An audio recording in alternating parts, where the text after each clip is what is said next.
우리가 살아가는 세상은 다양한 이야기로 가득합니다. 그 이야기들을 전달하는 언론. 언론은 우리 사회의 거울이자 공정하게 정보를 전달해야 하는 책임을 가지고 있습니다. 언론은 여론을 형성하는 데 큰 영향을 미칩니다. 그렇기 때문에 다양한 이야기를 언론에서 어떻게 전달하느냐는 매우 중요한 문제가 되겠죠. 자, 오늘은 그중에서도 장애인과 언론을 주제로 이야기를 나누려고 합니다. 장애인에 대한 언론 보도는 그들에 대한 우리의 인식을 크게 좌우하게 됩니다. 또 언론을 통해 장애인의 삶 속에 편견이 무심코 스며들기도 합니다. 이렇듯 언론의 막중한 책임감을 가지고 장애인 언론 보도의 바람직한 방법과 지속적인 장애인 언론 보도를 위한 이슈 파악까지 함께 고민해 볼 수 있는 시간입니다. 지금부터 장애인과 언론에 대한 여정을 함께 시작해 보겠습니다. 안녕하세요. 대구대학교 재활심리학과 교수 공마리아입니다.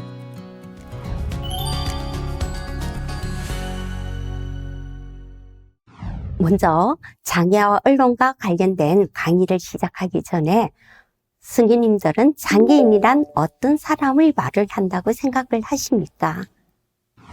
장애인이란 신체적, 정신적 장애로 인하여 장기간에 걸쳐 일상생활에 또는 사회생활에 상당한 제약을 받는 자를 이야기합니다. 이것은 우리나라 장애인복지법 제2조 1항에 명시된 내용입니다.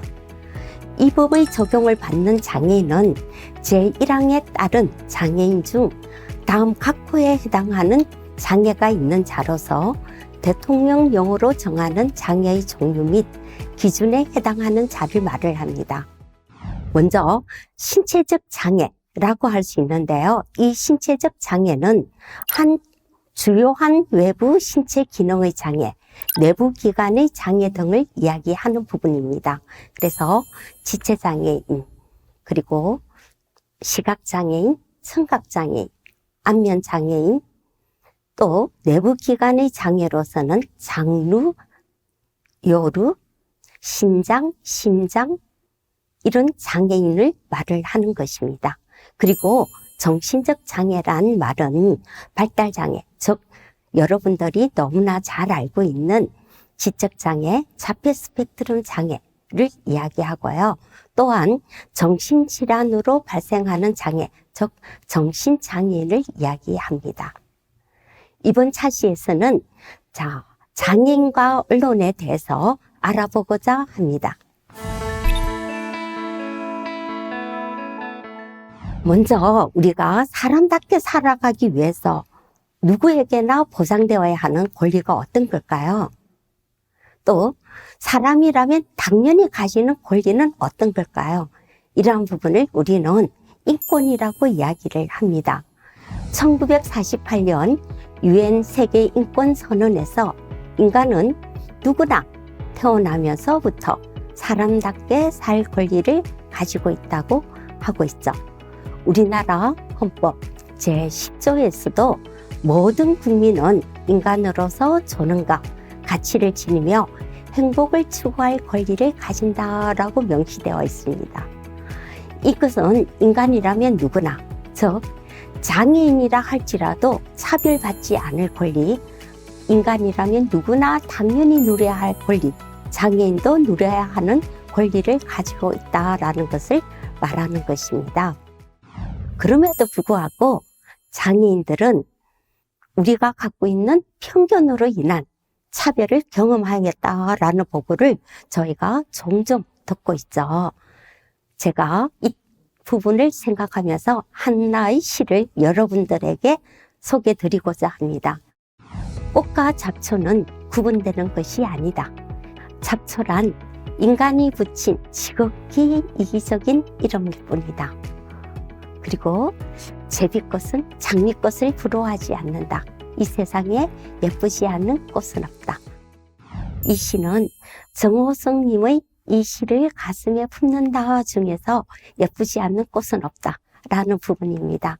제가 이 시를 통해서 스님들에게 강조하고 싶은 것은요, 장애인은 장애를 가지고 단지 불편할 뿐이지 비장애인과 다른 부분이 없다. 그리고 장애인은 비장애인을 부러워하지 않는다라고 이야기를 드리고 싶습니다. 자, 그러면 이제 우리나라 언론에는 장애인이 어떤 모습으로 비치고 있는가 하는 부분들을 한번 살펴보려고 합니다. 안예진은 장애인과 관련된 언론 보도, 관련 선행 연구들을 살펴봤는데요. 장애 관련 언론 보도 내용이 많지 않다라고 이야기를 했는데요. 이러한 부분은 미국의 경우도 예가 아니었습니다. 켈러 등은 언론이 장애에 대한 부적절하게 묘사 또는 보도량이 작다라는 비판을 검증하기 위해서 84개의 미국 주간지에 428건의 언론 보도 기사를 대상으로 분석을 해봤는데요. 그 결과 장애인이나 그 가족 구성원의 일상에 대한 내용이 컬럼에 통해 다수로 보도되었다라고 이야기를 하고 있고요. 보도량 또한 굉장히 작았다라고 이야기를 하고 있습니다. 그리고 장애가 개인의 삶에 미친 영향을 굉장히 부정적인 측면에서 기술하고 있는 것으로 보고하고 있었습니다. 김 의원은 미국 전 장애인법이 발효한 1991년부터 2003년 12월까지 676건의 미국 시사 주간지 타임즈에 보도된 장애인 관련 언론 보도 기사에 대한 내용을 분석을 한 결과 매년 보도되는 2000여 건의 기사 중 장애 관련 기사는 1%, 평균 6건의 기사가 장애인 관련된 내용이었으며 그 기사들도 대체로 지체장애나 감각장애와 같은 특정 장애 영역에만 초점을 두고 있다라고 보고를 하였습니다. 그리고 부정적인 용어와 고정관념의 성격을 지닌 보도가 지속적으로 관찰되었다라고 이야기를 하여 우리나라의 보도와 그다지 다른 부분이 없었다라고 이야기를 하고 있습니다. 자, 그러면 2000년대를 보면은 1990년대 이후부터 장애인에 대한 언론 보도는 조금씩 증가하고요. 보도 내용적 측면에서 장애인의 영웅적 모습을 강조하는 미담, 행사 관련 내용이 상대적으로 비중 있게 다뤄지고 있는 것으로 나타났습니다. 그러나 이런 부분들에서 미담이라든지 이런 부분들이 장애인에 대한 부정적인 부분들을 조금 감소시켰다라고는 할 수 있겠지만 정신장애인의 경우는 차별적인 기사 내용들을 확인할 수 있는 부분들이 있습니다. 병원 전전하는 정신질환자, 병 더 키우는 병동이라는 경향신문 2018년 3월 20일자 기사에서 정신장애인 딸과 함께 거주하고 있는 조성용 씨가 나오는데요. 이 기사에서 작년에 생긴 법에 정신질환자를 입원시키면 법적 보호자 2명이 동의를 하도록 해놓아 그 여자에게 연락을 해야 되는데 지금 어디 사는지도 몰라서 정기적으로 병원에 데리고 다니고 수밖에 없다라는 부분들로 해서 정신장애인의 자기결정권 부분의 해소 부분을 부각시키고 있습니다. 또한 헤드라인 부분도 굉장히 자극적인 부분들이 많습니다. 칼부림 정신장애인, 징역 윤년, 심신미약 인정 안 돼 라는 부분들로 인터넷 언론 매체들에 거의 비슷한 유형의 제목으로서 나오고 있는 부분들을 보여주고 있죠. 그리고 정신질환과 관련된 언론 보도 키워드를 검색을 해보니까 치료, 병원, 입원 이런 부분들로 해서 정신장애인이 지역사회에서 사는 부분들보다는 병원에서 치료를 받아야 되는 이런 부분들로 부각되고 있는 부분들을 보여주고 있습니다.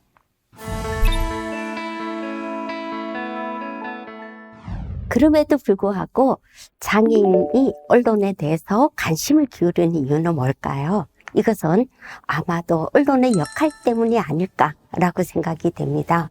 특히 사회 구성원에게 큰 영향을 주는 사건에서 언론은 그 사건의 의미를 해석하고 책임과 대응 방안을 논의하는 역할을 하게 되는데, 이 과정에서 언론 매체는 공중들의 인식에 영향을 미치게 될 것이기 때문에 장애인 쪽에서는 언론의 역할을 강조하지 않을 수 없습니다.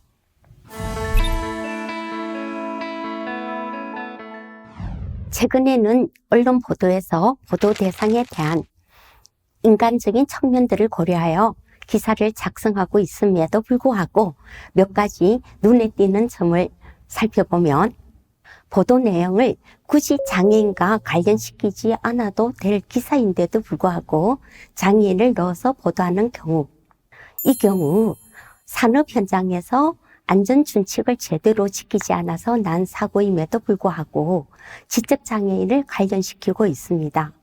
이런 경우 지적장애인은 어디에서 일을 해야 할까요? 또한 지체장애인 1급이 로봇웨어를 입고 세계 대회에 나가서 1등을 한 부분들을 보도한 기사입니다. 지체장애 1급이 아이언맨 세계 1위 엄마 보고 있나? 라는 기사인데요. 이 기사에서 굳이 장애인의 어려운 생활을 넣어준 기사입니다. 2022년 장애인 인식 개선과 관련된 주요한 사회적 사건이 있었죠. 우리들의 블루스 영희, 이때 넣은 영희는 다운 증후군 그리고 조현병을 가진 분입니다. 그리고 또 자폐 스펙트럼 장애를 가진 우영우, 이상한 변호사 우영우는 정말 우리 국민을 울고 웃게 한 드라마였고 영화였습니다. 이러한 드라마나 영화의 인기로 학교 현장의 장애인식과 교육권에 대한 목소리가 뉴스를 통해서 많이 보도가 되었습니다. 그렇지만 학교엔 10만 명의 우영우, 영희가 있습니다. 그리고 이들이 미취업한 부분들이 40%에 달한다 라는 기사가 있고요. 현실 속 우영우는 꿈이다. 그죠? 그리고 장애 학생 대학 진학률은 단지 14.7%다 라는 부분이 있고요. 그리고 우영우 같은 발달 장애인은 없습니다 라는 기사도 나왔습니다. 장애인에 대한 인식들을 많이 발전시키고 있지만 어떤 부분에서 국민들의 인식을 호도한 부분이 있었기 때문에 거기에 대한 반동으로 나온 기사들이라고 볼 수 있을 것 같습니다. 이러한 측면에서 언론 보도에서 한번 생각해 주십시오라는 부분이 있는데요. 이것은 유네스코에서 발간한 장애인에 관한 사회인식 핸드북에서 올바른 장애인 간 정립을 위해 언론 매체가 유의했으면 하는 사항들을 이야기하고 있습니다. 손상 부분이 아닌 능력에 초점을 맞춰주세요 라는 부분이 있고요. 그리고 비장애인 중에서도 능력의 차이가 있음을 나타내 주세요 라는 부분입니다. 아마 이상한 변호사 우영우를 생각해 보시면 자폐 스펙트럼 장애인들이 모두 우영우는 아니라는 부분들과 검맥락을 같이 하지 않을까 생각이 듭니다. 그리고 장애인 전체 집단의 한 부분으로서 설명을 해주시고 장애인 비한 용어를 사용하지 말아주세요 라는 부분들을 이야기합니다. 그리고 장애를 가진 사람들의 손상 부위나 성취, 어려움을 감정적으로 언급을 하지 않았으면 하는 부분이고요. 그리고 성공한 장애인에게만 초점을 맞추지 말고 평범한 장애인에게도 공평한 분배가 필요합니다. 한 가지 유형의 장애인만 내세우지 않는 것이 중요할 것 같습니다.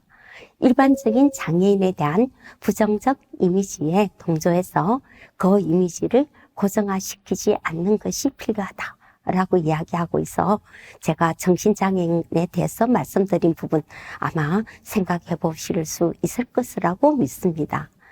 그리고 지적장애인 사람은 성장의 가능성이 없다라고 생각해서는 안 되고요. 그리고 문제가 아닌 사람을 부각시켜 주시면 감사하겠습니다.